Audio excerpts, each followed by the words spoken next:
Bonjour à tous, c'est Cerise de Groupama. Groupama, c'est l'assureur de référence des agriculteurs. Alors pour mieux connaître leur métier et leurs évolutions, je vais partir à travers toute la France à la rencontre de nos agriculteurs, indispensables au monde.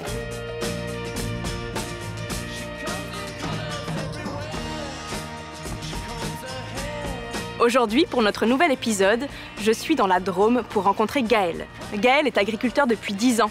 Vous l'avez peut-être déjà vu sur sa chaîne YouTube, Gaël Blard, agriculteur bio. Il se lance aujourd'hui dans un projet de circuit court et on va en parler avec lui. Allez, c'est parti, je vous emmène là-bas. Bonjour Gaël. Bonjour Cerise. Enchantée. Enchanté aussi. On peut peut-être enlever le masque, on s'est fait tester tous les deux. Ça sera plus agréable. Oui, ça sera beaucoup mieux. Merci de m'accueillir. Ça me fait plaisir de t'accueillir sur mon exploitation. Moi, j'ai vu tes vidéos, j'ai découvert un peu tes installations, tes cultures bio. Je me dis que pour commencer, le mieux, ce serait de faire le tour de ton exploitation. Eh bien, on va y aller avec ce grand beau temps. On a de la chance. C'est parti. C'est parti. Toi, Gaël, tu as une petite particularité, c'est-à-dire que tes parents ne sont pas agriculteurs. C'est ça, c'est quand même plutôt rare. Exactement. Alors, c'est même une grosse particularité parce qu'aujourd'hui, s'installer hors cadre familial, c'est assez compliqué. Et moi, j'ai eu la chance de pouvoir m'installer en 2012 au départ à retraite d'un voisin. D'accord. Est-ce que tu peux revenir un peu sur ton parcours Alors, je dis que mes parents ne sont pas agriculteurs, mais en fait, mon oncle est agriculteur. Donc, je connaissais le métier. Je suis né à la campagne et j'ai toujours vu des champs autour de chez moi. J'ai toujours eu l'envie de faire ce métier-là parce que j'étais passionné. Donc, j'ai fait des études d'agriculture. J'ai fait un bac pro agroéquipement. D'accord. À la sortie de mon bac, j'étais salarié agricole, donc chez mon oncle et son associé, sur une exploitation bio. D'accord.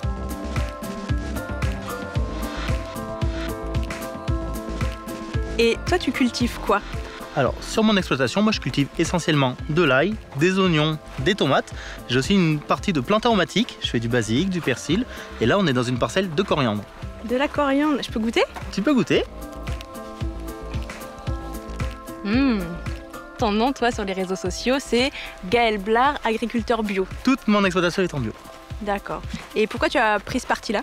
Alors, il faut savoir que quand j'étais au début salarié, j'étais salarié sur une exploitation bio.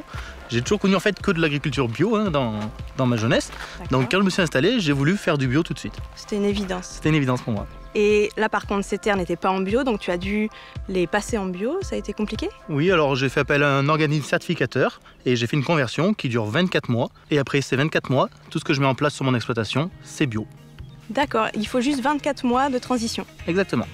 Là, on voit un de tes tracteurs. Tu parles beaucoup de tes machines dans tes vidéos. Il y en a certaines, elles sont très techniques, j'ai l'impression. Est-ce que tu peux nous dire la particularité de celle-là, par exemple? Alors, là, tout le monde est en train de semer du persil et le tracteur est équipé de ce qu'on appelle un autoguidage GPS RTK. C'est-à-dire qu'il va conduire tout seul, il va rouler au bon endroit avec une précision de 2 cm. Il conduit tout seul? Ouais, mais le mieux c'est qu'en aille voir en cabine, ce sera plus parlant. Ah, avec plaisir. C'est moi qui conduis? C'est toi qui conduis. Oui, c'est grand. Hop, et c'est parti. Oh bien, c'est confort, hein? Ouais, t'es à la bonne hauteur le siège? Ouais, je pense. T'es assez avancé. J'appuie là, on go. Il fait tut-tut. Maintenant, le tracteur, il conduit tout seul. Sans les mains.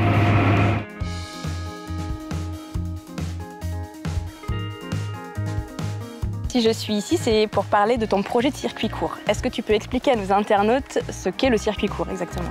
Alors là, l'idée, c'est de rapprocher le consommateur et le producteur et que les clients viennent à la ferme et qu'ils puissent découvrir l'environnement où sont produits les légumes. Donc ça veut dire d'éliminer l'intermédiaire, c'est ça? Exactement, c'est du direct. Comme c'est encore un projet pour toi, je me disais que je pouvais peut-être jouer le rôle de ta première cliente qui vient sur ton exploitation acheter tes produits.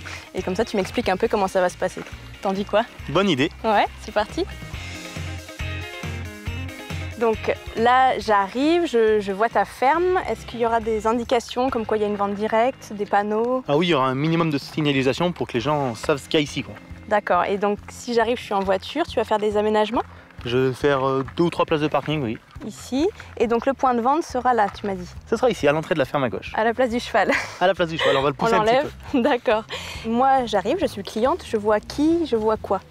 Alors, du coup, ce point de vente, ce sera un distributeur automatique. Ce distributeur, il aura des casiers, en fait. Et tu vas choisir un numéro de casier. Dans chaque casier, il y aura des légumes différents. Donc, tu choisiras le casier que tu vas acheter. Ah oui, ce sera un distributeur. Ah oui, je ne m'attendais pas à ça. Pourquoi tu as fait ce choix-là? Alors, en fait, ce qui est cool, c'est que toi, tu peux venir le soir en rentrant du travail. Peu importe l'heure, tu peux venir acheter ta salade ou tes radis, par exemple. Et de mon côté, j'ai pas besoin d'avoir une personne en permanence pour assurer la vente. D'accord, c'est du 24 heures sur 24, 7 jours sur 7. Exactement. Et je pourrais payer comment? Alors, le règlement, ça se fera uniquement par carte bancaire. D'accord, uniquement ça. Voilà, comme ça me sécurise, je sais que je limite le vandalisme, je ne vais pas me faire casser la machine pour voler de l'argent. Et Internet, est-ce que tu comptes aussi t'en servir pour financer ton projet? Alors là, c'est vrai que c'est quand même un très gros projet pour mon exploitation, parce que si on compte le chalet, la chambre froide, la serre, c'est un projet qui avoisine les 60 000 €, donc c'est pas rien. Je pense que le consommateur est en demande de ce genre d'installation. J'imagine mettre en place un financement participatif pour impliquer le consommateur et m'aider à financer mon projet. Très bien. Et soyons fous, plus tard, est-ce que tu t'imagines faire de la vente en ligne? La vente en ligne, j'y ai déjà pensé, figure-toi, et je pense que ce serait réalisable pour des légumes secs comme de l'ail ou de l'oignon, en petit conditionnement. Donc pourquoi pas, ça va être une organisation différente, il me faudra certainement du monde pour m'aider, mais c'est jouable à mon avis. En plus de ton travail, de tous les projets que tu mènes, tu es aussi très présent sur les réseaux sociaux. Qu'est-ce que tu as envie de faire passer? Quel message tu as envie de faire passer sur ta chaîne? En fait, je veux faire passer le message que l'agriculture française, quelle qu'elle soit, est une agriculture qui est quand même bien faite. Les techniques ont beaucoup évolué et on devient très respectueux de l'environnement. Et je me sers aussi de ma chaîne pour partager mes techniques avec d'autres agriculteurs en fait. D'accord. Et qu'est-ce qu'on peut te souhaiter pour la suite? On peut me souhaiter un beau chalet, un beau distributeur, tout plein de clients heureux et surtout fidèles. Bon, merci beaucoup Gaël de nous avoir accueillis. Je reviendrai acheter des légumes dans ton distributeur quand il sera prêt. Et moi j'ai un petit rituel de fin de vidéo, c'est le petit selfie souvenir. Est-ce que tu es prêt? On se met là? Allez, ça roule. Je souhaite bonne chance à Gaël pour la mise en place de son projet. Si vous souhaitez en savoir plus sur le circuit court, je vous invite à consulter sur sa chaîne la vidéo de notre rencontre et à poser vos questions en commentaire. Nous vous répondrons prochainement. À bientôt pour un nouvel épisode d'Indispensables agriculteurs.